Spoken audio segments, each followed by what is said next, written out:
Hi, it's Alaska Granny. You can see how low the sun is in the sky here in Alaska these days, and it's been extremely cold.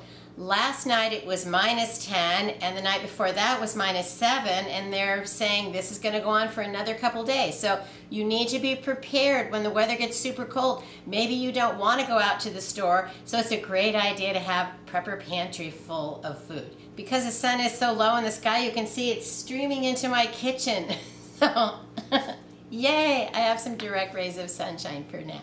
So the reason I'm making a video today is to talk about 10 items that are harder to find. They might be items that if you don't have them in your prepper pantry and your food stockpile, you might want to think about adding some of these items if they're foods that you use or maybe don't have enough of. The first food that's in short supply is wheat. So you might want to think about the wheat products that you use.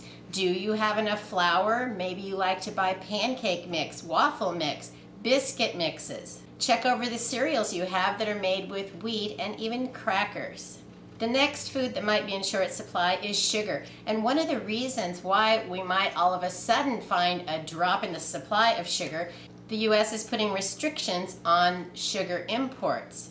Sugar comes from sugar beets or sugar cane. If you can find cane sugar, that's probably preferable that you buy that. You also need to be aware that a lot of sugar is going into the manufacturing of ethanol, and so that takes it out of the food chain and puts it into the fuel supply. Canned foods are always coming and going in short supply, plus the prices continue to rise.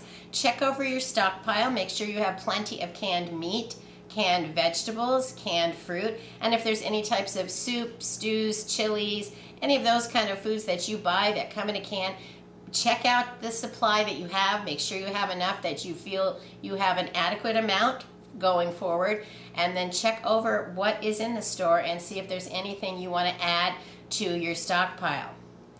Shortages of baby formula aren't as harsh and dire as they were months ago, but baby formula is still in shorter supply. I was into the store recently and I couldn't believe it that they only had one little shelf section with baby formula. They only had about 10 cans and that was it. And it wasn't like the other shelves were empty because they had been sold or they were waiting for more supply. The whole surrounding area was filled in with other products. There wasn't even a option that they were going to have more and fill it all in. So if baby formula is something that you rely on, make sure that you can find the kinds that you need. You can even talk to your pediatrician. Perhaps you can get some samples from them, which would help you have an additional supply to keep on hand for your baby. I haven't had a problem getting eggs, but I know the prices are going up. And I read that other people are saying that eggs are in short supply. So if eggs are something that you enjoy eating, then make sure you have some. If you want to be baking and you're not sure if you'll be able to get eggs, it's nice to figure out what are some substitutes that you could get to use for eggs. You can get powdered eggs, you can get Bob's Red Mill egg replacer, and there are lots of other types of foods that you can use to replace eggs in your recipes. I'll put a link to a video I made about what you can substitute if you can't get an egg if you're baking. They may not be what you'd want if you wanted to scramble it and serve it on your plate, but they could help you get through preparing your baked goods. One of my neighbors was telling me yesterday, I went to the store, I went to the meat department, I picked up 3 packages of meat and I had $81 and it wasn't even fancy meat. So the price of meat is still going up dramatically. And if you still want to have fresh meat, look it over. See if you can find additional cuts or alternatives that you might want to try. Learn how to cook. It's a good time to explore using meal stretchers. So say you want to use ground beef, ground turkey, ground chicken, perhaps you could add in some lentils, some breadcrumbs, some oatmeal, and you could use those as meat or meal stretchers to help the food go farther and still get the meat and the flavor that you want, but it cannot be, then it helps reduce the expense if the cost is too high and the availability is limited. Don't forget pet food. Your pets rely on you. They can't go to the store and get food for themselves, and especially when it's cold, they may need additional food to help keep their bodies warmed up so they can have the calories they need to maintain their body temperature in colder weather. So pay attention to your pets. And also, if you bring them in from out in the snow and ice, check their paws, make sure they don't have any ice crystals stuck between the pads on their feet. And if you know that your community uses, say, salt, make sure that you give those little paws a wipe and a cleaning so that they don't end up licking and getting any of the surface ice and snow melters into their system. Paper products are great to have on hand no matter what situation we come across on a daily basis. We need our toilet paper, we need a Kleenex, we need paper towels, but then we also need paper plates, paper bowls, plastic utensils, disposable cups, napkins. If your water should stop running, you may need those items so that you can prepare and serve the foods that you cook and that you want.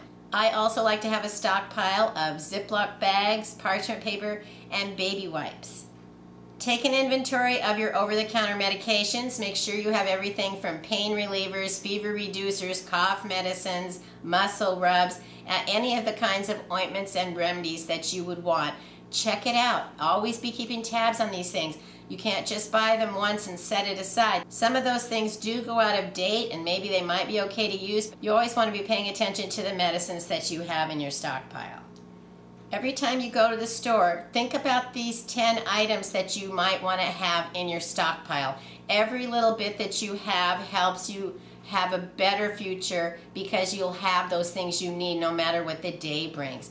And so if you add a little at a time and you keep building and adding to your stockpile and rotating and using those things, it's going to help you have a better future, a better outcome, whatever the future holds. We don't know what's coming, but we can see that the prices are heading up and the trajectory of that doesn't seem to be changing anytime soon. And so the best way to combat that is to tell yourself, every package of food or supply I buy today could be the least expensive I ever see it again. And just buy one or two. Keep adding to your stockpile. It'll help us all in the future. The more of us who prepare and the better prepared we are, the better outcome it'll be for all of us. If you enjoyed my video, I hope you'll share it with someone else you think might like it. Please subscribe to the Alaska Granny channel.